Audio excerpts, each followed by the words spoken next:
3 años después de revelarse el peor escándalo de la justicia colombiana, el cartel de la toga, varios de sus protagonistas hoy están en libertad y los procesos en curso avanzan muy lentamente. Expertos advierten que este importante caso puede quedar en la impunidad. ¿Qué pasó con los protagonistas de este entramado de corrupción? Aquí les contamos. En la Fiscalía y en la Corte tenemos desarrollo. Así conoció el país el peor escándalo de corrupción en la historia de la rama judicial en Colombia, específicamente en la Corte Suprema de Justicia. Solicitudes de sumas de dinero o a pagos que se habrían hecho con intervención o conocimiento de los referidos abogados. De voz del entonces fiscal Néstor Humberto Martínez y en un anuncio simultáneo con el entonces presidente de la Corte Suprema, Eugenio Fernández Carlier, se reveló cómo magistrados de este alto tribunal estarían engavetando procesos judiciales a cambio de millonarias sumas de dinero. El principal delator del escándalo fue Luis Gustavo Moreno Rivera, un prometedor abogado penalista y profesor universitario que había alcanzado uno de los cargos más importantes de la Fiscalía, jefe de la Unidad Anticorrupción. Eso es una coautoría de inteligencia para ustedes. ¿Qué decirle al pueblo colombiano, señor? El 27 de junio de 2017, Moreno fue capturado por pedirle 500 millones de pesos al exgobernador de Córdoba, Alejandro León, para dilatar su proceso. Los pagos de dicho dinero se hicieron en Estados Unidos, razón por la cual Moreno fue extraditado. Quedó contento, hermano, con su vainita. Sí, me dijo que mañana esperaba lo otro. Con su detención se abre una caja de Pandora en la que salen a relucir los nombres de los exmagistrados Leonidas Bustos, Francisco Ricaurte y Gustavo Malo como supuestos líderes de la organización criminal. El abogado Pinilla menciona los nombres de los aforados: Hernán Andrade, Musa Besaile y Luis Alfredo Ramos, entre otros, y el de los exmagistrados José Leonidas Bustos y Francisco Ricaurte. 3 años después, los únicos detenidos son el exmagistrado Gustavo Malo y el exfiscal Moreno, quien ya está cerca de cumplir su pena en Estados Unidos y regresar a Colombia. El primero en ser capturado por este escándalo fue el exmagistrado Francisco Ricaurte.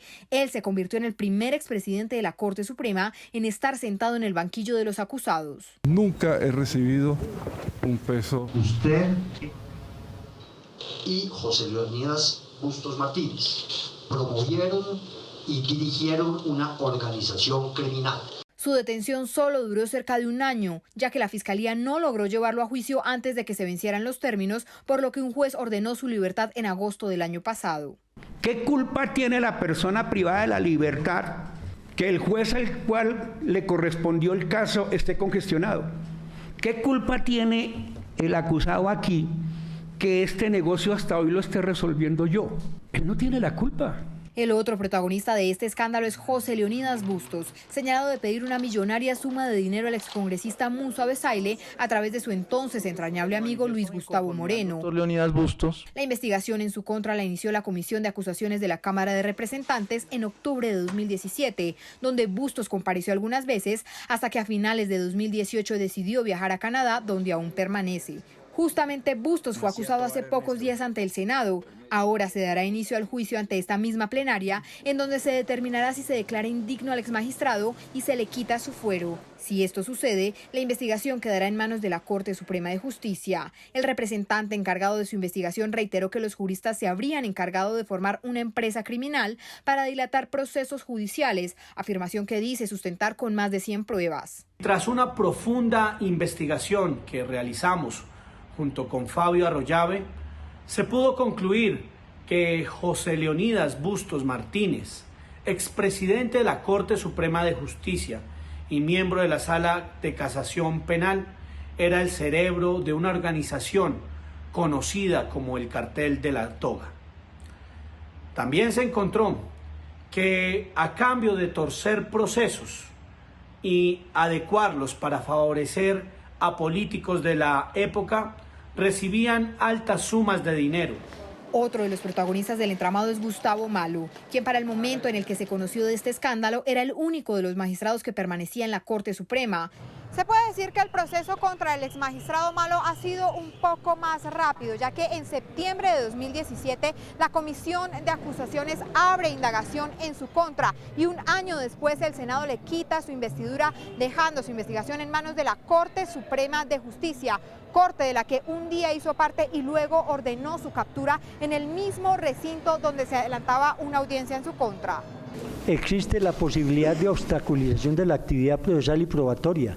Actualmente Malo se encuentra detenido en el Cantón Norte, sede militar de Bogotá, y la Corte ya inició el juicio en su contra. Su defensa señala que no hay pruebas directas en contra del exmagistrado Malo y que se le ha violado el debido proceso. Reclamamos, insisto, que se respete el debido proceso, que se respete en toda su dimensión, que se permita que el magistrado se defienda y no se nieguen las pruebas. Corrompe. Frente al tema, el exmagistrado de esta misma corporación, Nilson Pinilla, asegura que un caso de tal relevancia como este no puede quedar en la impunidad.